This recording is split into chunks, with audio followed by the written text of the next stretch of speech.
way the technology has influenced the humans and the living beings. Just to share another example in our routine life, just take an example. We are trying to book a cab.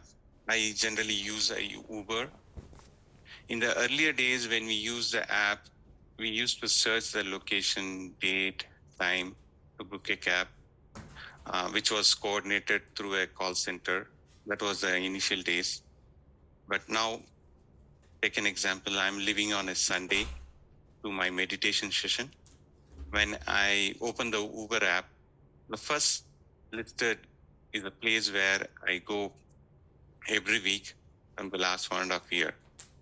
That's for this meditation location.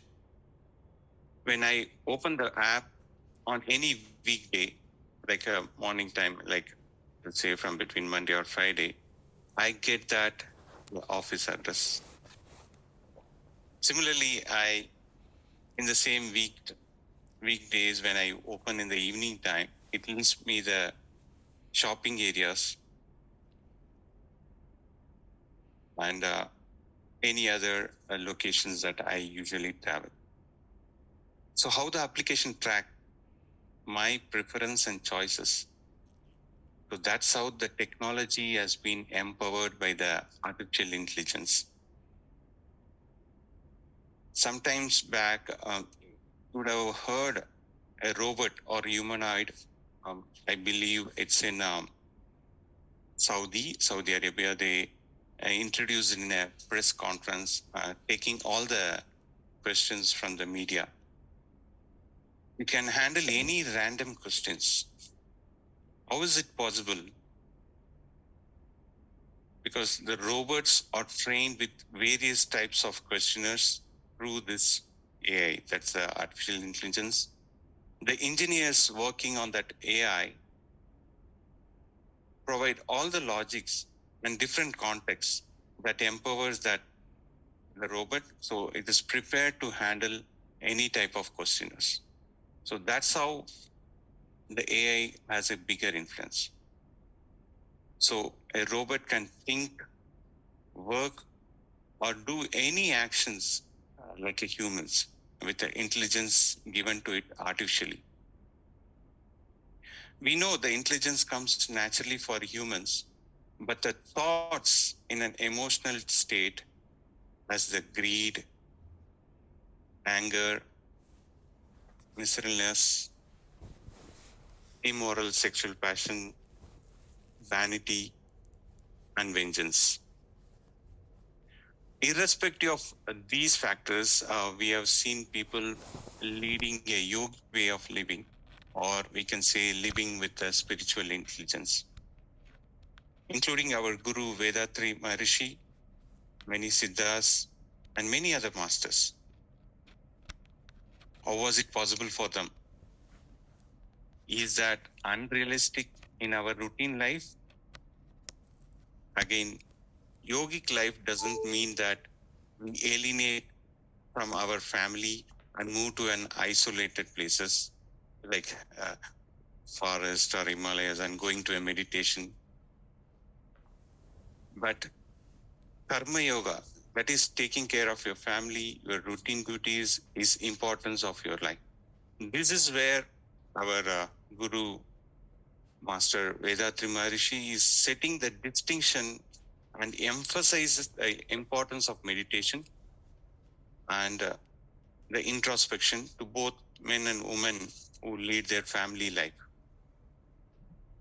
So, a yogic life along in this materialistic world, along with the family, definitely it is possible.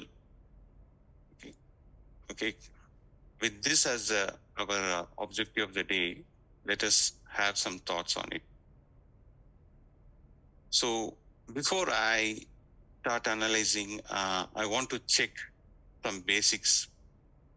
I want to go like for a poll, for a vote. You can raise your hands using the app if you agree with my questions.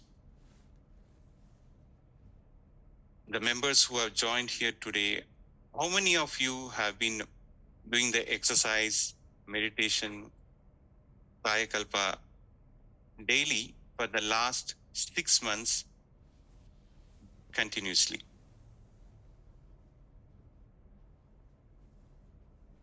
Can you raise your hands?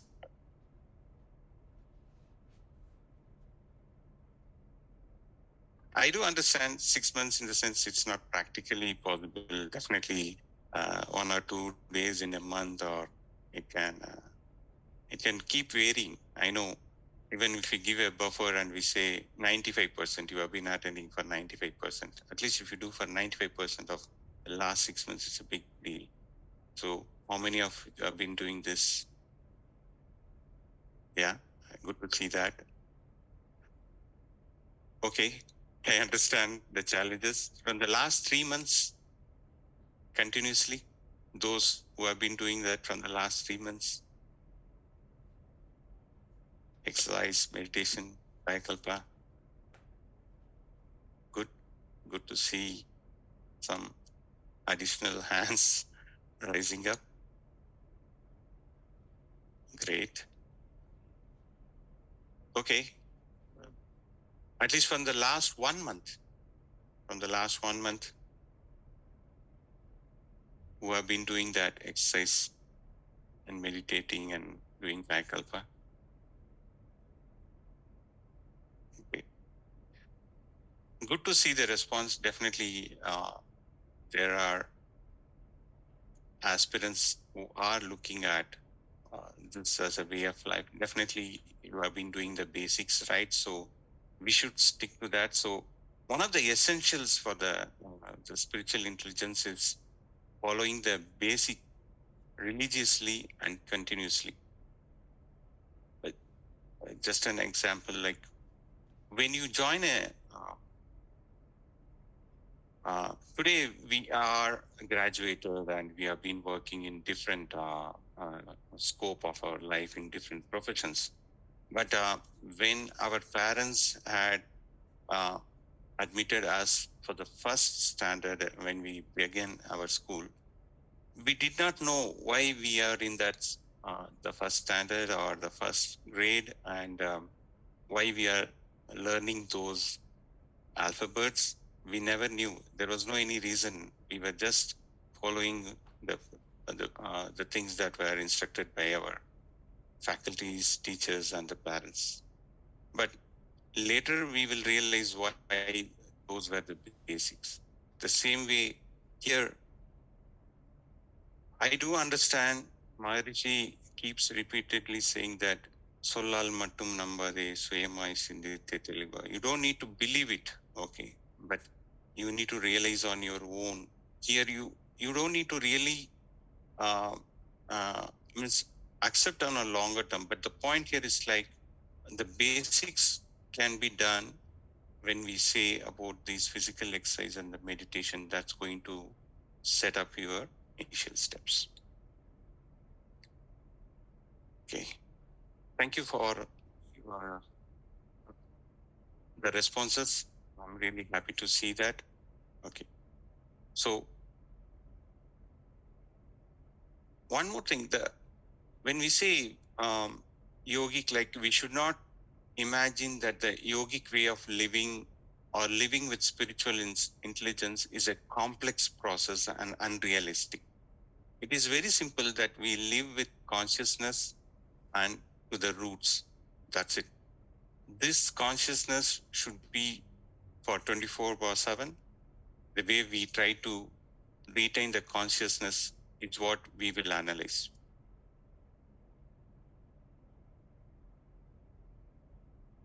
In our spiritual journey, one of the key searches is about the God. You would have heard from different philosophers, masters, guru,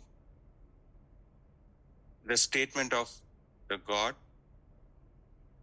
So, as others, the masters, even our master has defined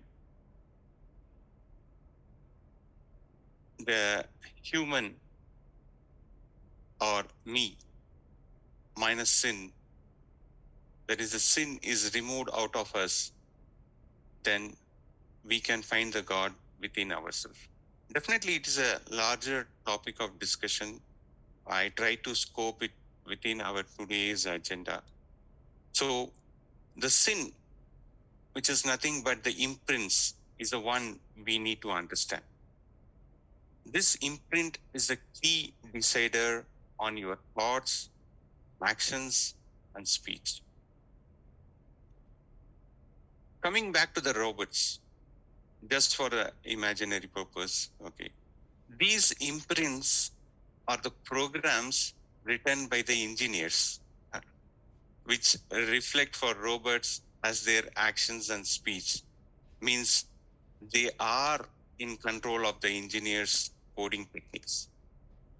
But for humans, these imprints are the instinct in nature.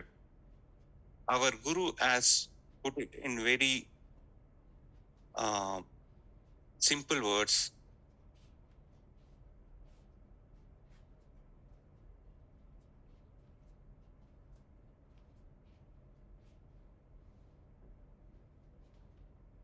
தனக்கோ பிறர்க்கோ தற்காலத்திலோ பிற்காலத்திலோ சொல்லாலோ செயலாலோ எண்ணத்தாலோ ஒருவருக்கு துன்பம் ஏற்படில்,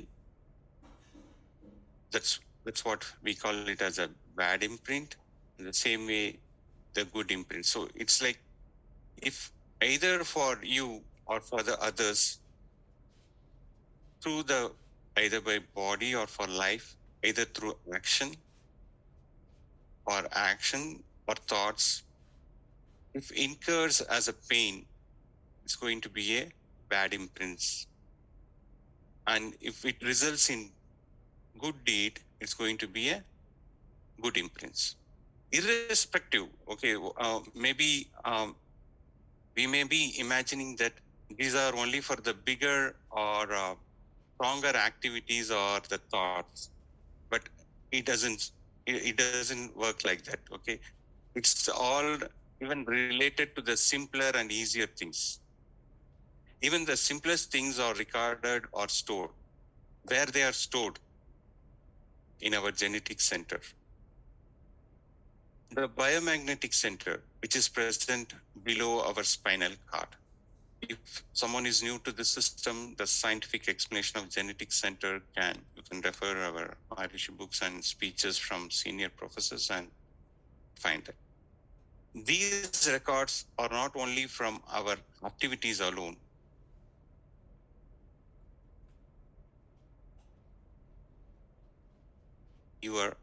Even the simplest thoughts also can record these activities or recorded.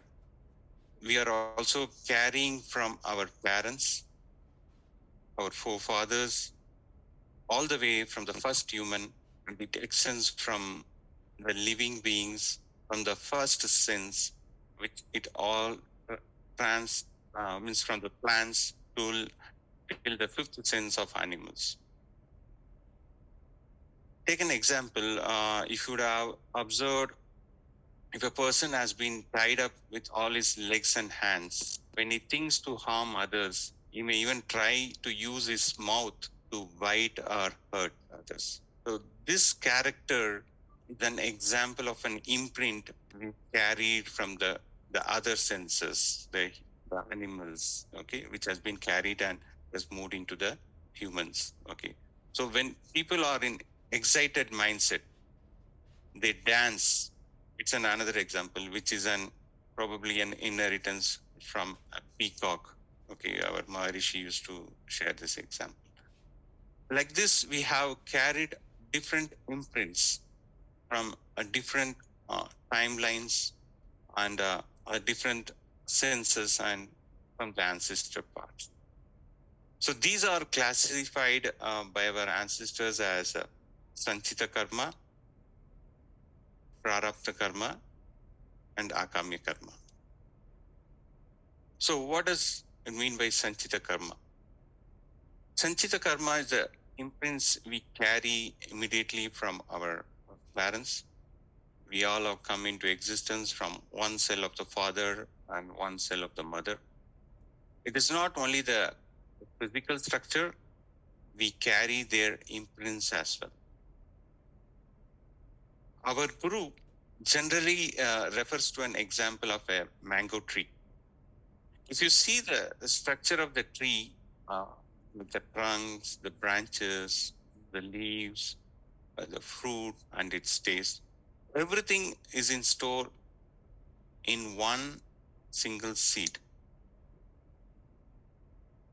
When you look at that seed, it does not show all these character, but over a period of time, it reflects all these hidden characteristics. Similarly, every living being, including the humans, does not carry only the physical structure, but all the imprints. Apart from resembling like one of our parents, we also carry few of their characters, which is referred as the Sanchita Karma. This is how we can try to put it in a simple words. But the same way, a Praratma Karma, any action or activities taught by words, by ourselves, okay, from since a 3-month old, that's where what my seat refers as, recorded as a Praratma Karma. On a lighter side, okay, if we try to think about a food that we had for a lunch last week, can we remember? Challenging, right? Then how about 3 weeks back on a Sunday we had a lunch? Even the last month, definitely we cannot remember, even though one of our favorite action of being an eating. Then how will we remember the actions which has affected us, others, since our childhood? But we cannot escape from it because all are recorded in our own record, and we keep recalling. And you would have heard from our forefathers and our parents, our grannies, who keep saying that there is one who is looking from up to you on all your actions. Yes, that is not on outside, it is within ourselves on these imprints. When you compare these two karmas, you can understand that your parents your parents' Praratma Karma is your Sanchita Karma, and your Praratma Karma is going to be your children's Sanchita Karma. This link will continue to exist, and your actions, your activities, and karma which you are defining will be a critical player for the future generation. So when you take Akami Karma, it is a new response or a new record you are imposing out of a new situation, which is the result of these two Sanchita and Praratmas. So why we need to understand these karmas or imprints?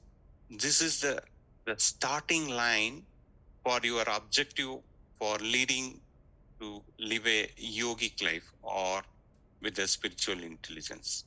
This is going to be the starting point. So this is where we need a spiritual master.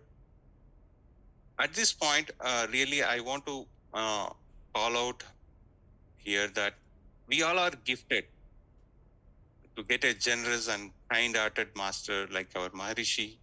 It is in fact, a reflection of our good Sanchita Karma, or good imprints, whatever my means from our ancestors that we have carried. One of the greatness of our master is like, he has not only given the meditation techniques, but he has taught us to introspect ourselves, to use these techniques part of our life, and emphasizing on the importance of changing our characters.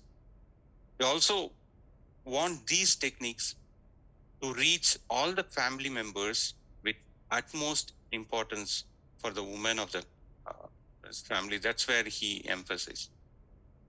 Even once there were question and answers between the aspirants with along with our guru. One of the aspirants questioner was like, the aspirant was comparing two people, one person after having a different characters in his way of life, but after joining a satsang, practicing meditation, changes with moral character and leads a better life.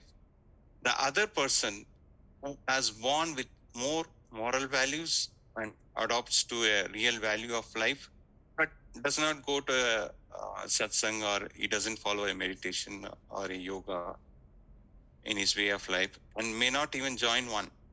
The aspirant wants to know who was a better personality. That's where our Maharishi chooses the second person, giving the reason the characterization of the personality is important, and this person has got it even without adopting to a spiritual technique. So, what does it emphasize?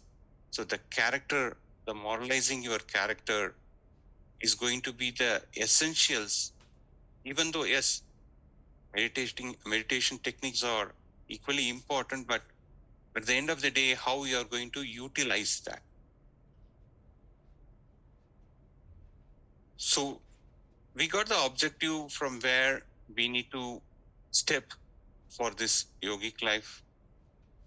When I initially thought of this topic, comparing artificial intelligence in robots with natural intelligence in humans, the intellect knowledge could be same to replica, which is an essential for consciousness.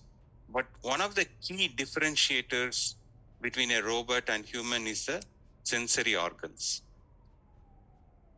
Of course, in the next scope of science, if you think about the robots, the scientific community is researching to empower the robots with different sensories. As of now, whatever we are, what we understand is about the hearing, the ear, and the speech. Okay, I mean to say, thoughts are the ones that has been invoked as artificially, but still, even in some cases, the sensing are also happen. The next target is of the scientific community is to get a taste as one of the areas where the taste buds and the smell as one of the areas of the next level of researching to get into for these artificial intelligence. But of course, with the humans and coming back to the current basics, it's like the sensory organs is the major difference comparing when you are comparing with the robots and the humans.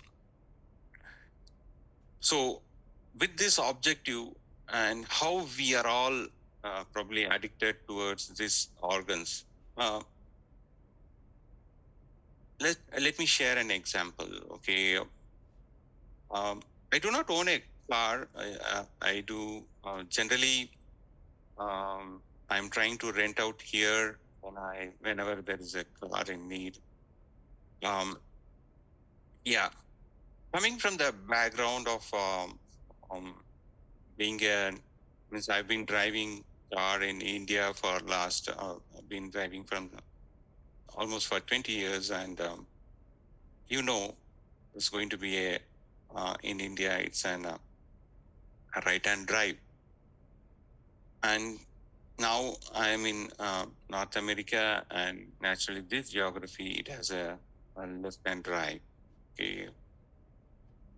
Since I do not have own a car, I don't drive it regularly, but on occasional basis when I rent it, because of those habits, even now, when I walk into means open the driving door, I even though I had driven a couple of times previously or many a times, till my body moves to the right side of the car. You see, irrespective of all these consciousness and the practices, but still your body is moving towards the right side rather than. So it's so used to that and it is your cells and body, irrespective of your mind and thought, it moves you on the the things that has been you used to. So it is beyond your control, and that's the importance that you need to realize, that how you have been addicted to these sensory organs. Okay, just to quote an example. Similarly, um, even though you may not be a hunger, or you may not be in a mood of having food, you might be um, walking across um, a shop or a coffee. Okay, suddenly the aroma, the smell that comes out of that particular place, it's a coffee shop, and automatically your taste buds is pulling you up. Okay, and you walk all the way there.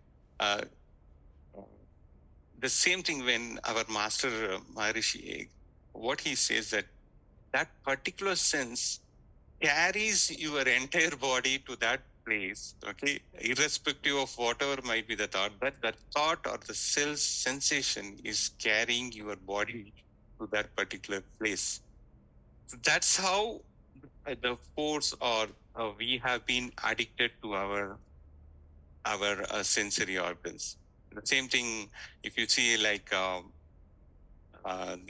music that you keep repeating. Sometimes you are addicted to a music, and you keep repeatedly listening to the same thing and again. You are watching a favorite movie, and you like to keep your your favorite hero, and you keep repeatedly watching the same thing and again. So that's how the addiction of our sensory organs. This is where we need to really understand the factors, the attachments of the sensory organs. These continuous experience and habits influence your thoughts, and that's where our Maharishi explains these as a 10 stages of mind. When you have these experiences, okay, that transforms into the 10 stages of mind. That is the sensation, the need, zeal. It moves into an action, result, enjoyment, experience, research, realization, and conclusion. Just repeat, I want to repeat these 10 stages, because these are the critical factors that is part of influencing your experiences. That's the sensation, need, zeal, action, result, enjoyment, experience, research, realization, and conclusion. With all these experiences, okay, we have the imprints in our genetic center, which generates thoughts based on situation. If these are your routines, it does not affect your temperament. But the critical point comes in when there is a change in circumstance. You've gone to a routine checkup to the doctor. The doctor says, okay, you your sugar levels are at risky stage, and cholesterols have increased.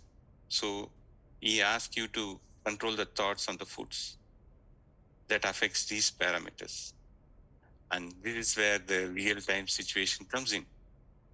Now you are worried about sacrificing these foods, the habits. You are walking across the same snack shop. Your sensory organs are pulling you up. You are with your family, who keep advising and reminding about the doctor's suggestion. Now you are disappointed, you are angry, and all your temperaments are going out. So in your own circumstances, you experience all these temperaments. And this is where our Maharishi gives these importance of these practices. And definitely, if we implement these in our life, it could easily drive you into the way of the yogic life. So, the first step, like analysis of thought,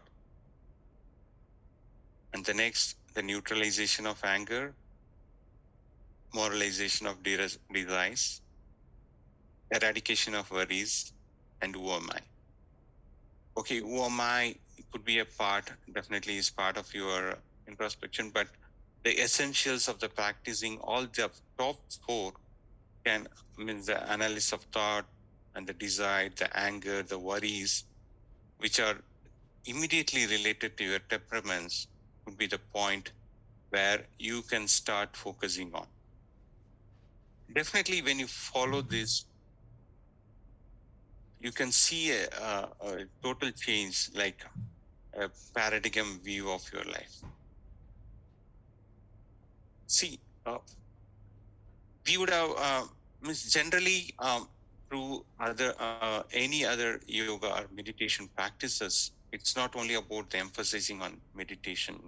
Here, our guru has given a clear worksheet or an activity that you can follow on your day-to-day activities. When he mentions about the list, if you can see here, the analysis of thought, okay, where he has given the reasons behind the thought. You think about that and you practice this thought. The same way, moralization of desire. See, again, I just want to pick this line about moralization of desire. He did not say that there should not be a desire at all. Definitely, you should have a desire, but you need to moralize it.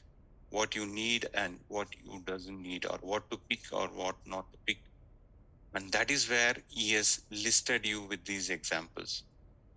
The person article, if you see there on the second column under the moralization of desire, it lists out the person, the article, and the pleasures which create desire in you. You make a list, and then you can decide with the other evaluations. Okay, what are the experiences like this? You can keep. Due to the limitation of time, I'm not going in detail, but these are the analysis that you can do in your day-to-day routines. And similarly, one of the important part the neutralization of anger, where our most of our energy exhausts at this level, and you are going to um, go down with this anger part. And that's where again the list, you have make a list, name of the person with whom I get angry, make a list. And here again, Maharishi, on a lighter note, he keeps repeating that with his vast experience of his spiritual training, he has traveled across different countries, and irrespective of whichever the country they are, any person with whom they give this exercise, and they are trying to the write the first name is the spouse. The first name is going to be the spouse of that particular person. The husband writes the wife name, or the wife writes the husband's name. Okay, that has been the master's experience, what he calls out. And again, one quick note that what I want to call out from the anger perspective is about it is when why we need to make this practice to really neutralize the anger and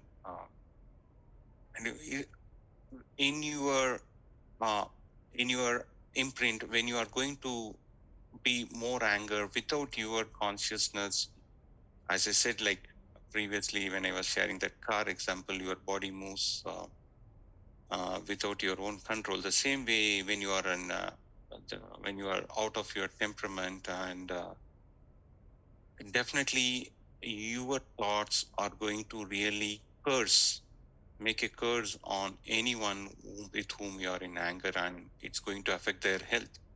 And again, this was one of the observation from our master, what he was referring, saying that most of our health issues or within our family health issues is this curse that comes naturally in your mind without your control. That is where uh, we might be wishing everything good for our family, but still we should not, our own thoughts should not affect our families. That's where it's going to, this practice is going to be helpful. And the same way, eradication of worries. Uh, Again, here, this is where the master says the worries should be totally eradicated. Okay, there is no means no any other second thought about or no any other practice. So straight away, it has to be a complete eradication of worries. So with this as a thought, people may say, "Yeah, I know the exercise, I know meditation techniques, I understood about the introspection as well. I have taken even the Brahmagyanam course. Is that enough?" Yes, understanding this concept is definitely key. Okay, that's going to be essential. But will that really suffice? As far as the spiritual intelligence is concerned, implementing the techniques part of life can only serve the purpose of learning these techniques. Today, you heard few suggestions, or you would have gone through some other lectures. You would have thought of few techniques. Go for a sleep with all these thoughts. Then the next day you wake up in the morning, your mind is refreshed. Now again you go back to your routine, and your body, your mind will be pushing your thought for that laziness and try to push to skip the new learnings. And this is where the meditation plays a key role to retain your concentration and consistency in your thoughts. The various meditation, which is with our in our system, including Akna, Turiyam, and Turiyatitam, can reduce your mind frequency from 14 cycles to alpha up to delta, that is the zero state. Once you are in this zero, you have that connectivity to the universe. Once your thoughts align with the universe, you get to know that the nature's truth, and post those situations, you keep getting the response for all your questions and doubts. That's the benefit of practicing the meditation. And this naturally brings the patience and consistency in your thoughts. With all these experiences, you can consistently walk in the path of yogic life. Some of the people think that when you are in line of spirituality, the life, the response and communication become more serious and strict. Definitely not. If you follow our Maharishi, you can understand his sense of humor and narrating consciousness subjects on more lighter sense. So definitely, it's not going to be a serious subject. You can enjoy your journey, and you can uh, really enjoy this process on a lighter side. Okay. I know I'm very close to the top of the hour. I'm just making a overall the objective of me quoting this example of robots and artificial intelligence is that when we adopt this yogic life, our sensory organs through the meditation technique should become like the robots with minimal or less sensation, and bring in the spiritual intelligence in our thoughts consistently during our actions and thoughts. You would have heard this when the masters gave you the initiation, that to focus on Akna or Turiam in all your activities throughout the day. This is practically possible. Uh, if you start this today, within couple of months or so, you can see a big change in your actions and thoughts. If a robot is trained and programmed with these characteristics, it will not change its mode throughout until the robot exists. This is going to lead this yogic life only. So that is how that consistency we should adopt, and we should adopt to our yogic life. Again, yogic way of living doesn't mean to make it as a belief system. Okay, don't take it as a belief system and enforcing on others. Our Guru Maharishi has walked the talk and implemented all these part of his life.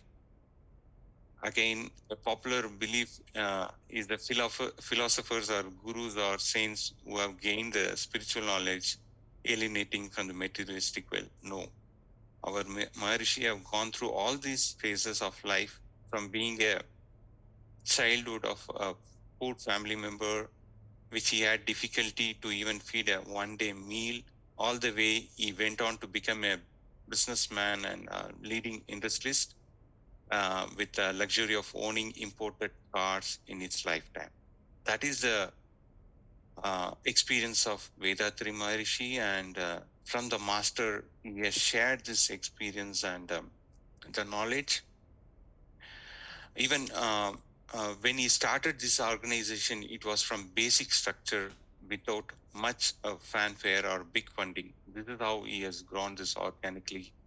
Today, the organization is part of the United Nations as an NGO, which was its dream during setting it up in 1959. He started this when he was 50 years old.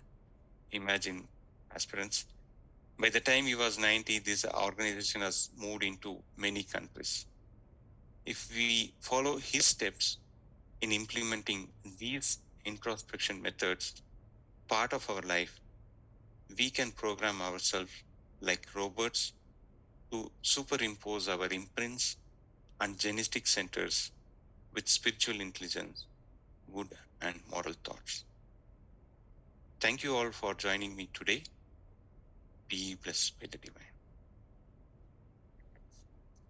Thank you very much, Professor Sasikumar, for your nice speech on the topic artificial intelligence and spiritual intelligence. When a robot that is programmed by an engineer can work like a man, is it not right time for us human beings to elevate to higher level? Should not we grow in our spiritual intelligence?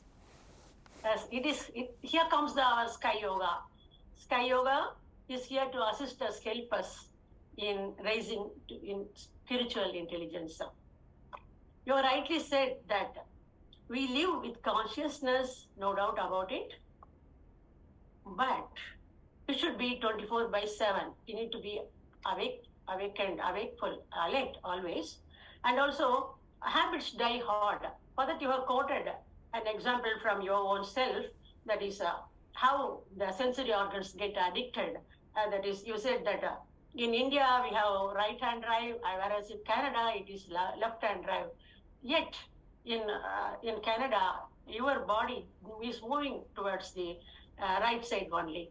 That is, and so this is to be when will it get changed? Only when you are awake, full conscious, 24/7, isn't it? Yes, that's a very good example you quoted, and these sensory organs, everything need to get controlled, and our Sky Yoga, designed by our master Vedatri Maharishi, here does wonders in making us a great personality and helping us in elevating ourselves. Thank you very much, sir, for the nice speech. And question answer, it's question answer time now. Anybody having any questions can raise your hands.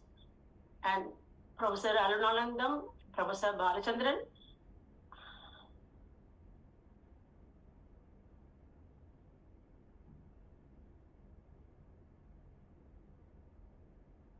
Professor Balachandran. Anyone else having questions? Thank you, Sasikumar. It was a very nice presentation. Yes, spiritual intelligence has been given by divinity. if we can make use of it properly, we'll be using the artificial intelligence also very nicely. Today, the whole world is afraid of artificial intelligence because spiritual intelligence is not functioning properly with us. Divinity has given, but are we taking it in the right spirit? So it's a very thought-provoking thing. It is a very topical subject. The world is afraid of what's going to happen in future. And that is why Maharishi says that science has to have spirituality also inbuilt into it. It has to become one supporting the other and not one against the other. If this change happens, in fact, a world conference also we had on science and spirituality, where the West and the East was meeting, and artificial intelligence and spiritual intelligence should get together so that the world, not only human beings, all living beings will find it a very safe place. And that's been Maharishi's mission in life. So let's all work in that direction. And thanks for Shashi Kumar to take up a beautiful subject and presenting it very well. Thank you, sir. Anybody else, any questions, you'll be happy to answer. I think they are all satisfied. Sir, shall we conclude? Professor Shashi Kumar. Yeah, it's getting late. Yes, sir. Yeah. If you have any questions, I'm happy to answer. If not, definitely we can. Thank you. Thanks for your appreciation. Okay. I'd like to thank Professor Bala. Thank you, sir. Thank you, Bharti ma'am, for coordinating me. Thank you. I once again thank Professor Shashi Kumar for your nice speech. Thank you, dear participants, for your participation. Thank you, Professor Balachandran, for your continued guidance, and also Professor Arulanandam. Dear friends, we will meet again next Saturday for a special speech on a different subject. Also, please do participate daily. We have meditation and followed by thought for the day. And also, video is being played on simplified physical exercises and Kayak Alpha Yoga. And the timing is Indian Standard Time, 6 a.m. and 6:30 p.m. short. And also we have foundation courses twice a month. That is 1st and 16th of every month. Foundation course is getting started. Kindly do enroll for your friends and relatives so that let them also enjoy the bliss as we are. Thank you all. Thank you so much. Be blessed by the divine.